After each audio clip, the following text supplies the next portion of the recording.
शामिल कजदी मोरो सिंध मां जितां सिंध इल्ताफ़ सुमरो की रिपोर्ट मुताबिक शहीद बशीर खान कुरैशी जी वफ़ादार साथी ऐं जीए सिंध क़ौमी महाज़ होगुण vice chairman doctor Niaz Kalani की अगवानी में सिंधु दरिया मथां गैरकानूनी केनाल ठाहिण खिलाफ़ 22 नवंबर 2024 ते नौशरो फ़रोज़ बाईपास ते धरणो हयो वेंदो।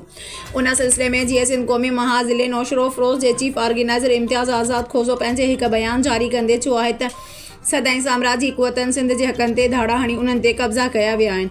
पंजाब जे चोलिस्तान के आबाद करण लाइ सिंधु दरिया मां ज़ोरी गैर कानूनी केनाल कढिया पिया वञनि, जंहिंजे ख़िलाफ़ डॉक्टर न्याज़ कालाणी की अगवानी में 22 नवंबर 2024 जुमे जे ॾींहुं मंझंदि जो नौशरो फ़रोज़ बाईपास ते धरणो हयो वेंदो। मोरो वासी समेत सिंध वासी लॻंदड़ धरणे में वधि खां वधि शिरकत कनि। 22 नवंबर ते जीए सिंध क़ौमी महाज़ जे सरबराह मोहतरम डॉक्टर न्याज़ कालाणी नौशरो फ़रोज़ बाईपास ते धरणे जो ऐलान किया है। जी तो सॼी सिंध के ख़बर है तो सिंधु दरिया सिंधियन जो जियापो है, सिंध वतन की सुञाणप है, सिंधु तहज़ीब की सुञाणप है।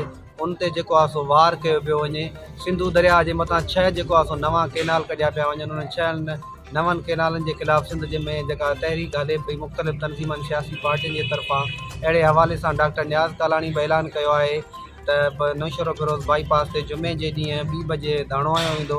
उन धरणे में जीए सिंध क़ौमी महाज़ जे सरबराह ज़िले नौशरो फ़रोज़ में ॻोठनि में शहरनि में चौकनि चौराहनि ते वञी दावतूं ॾिनियूं आहिनि। इन हवाले सां मोरो वासियुनि खे बि इहा गुज़ारिश कयां थो त तव्हां बि हिन में वधि खां वधि जेको आहे सो शरीक थियो। इहो असांजे जियापे जो ज़रियो आहे।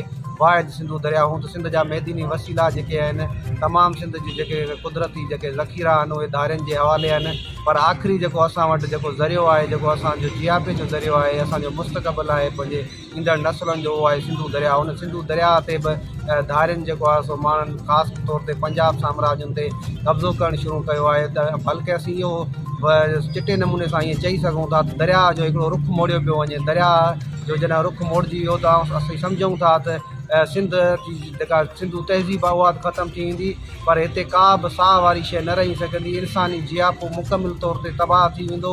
का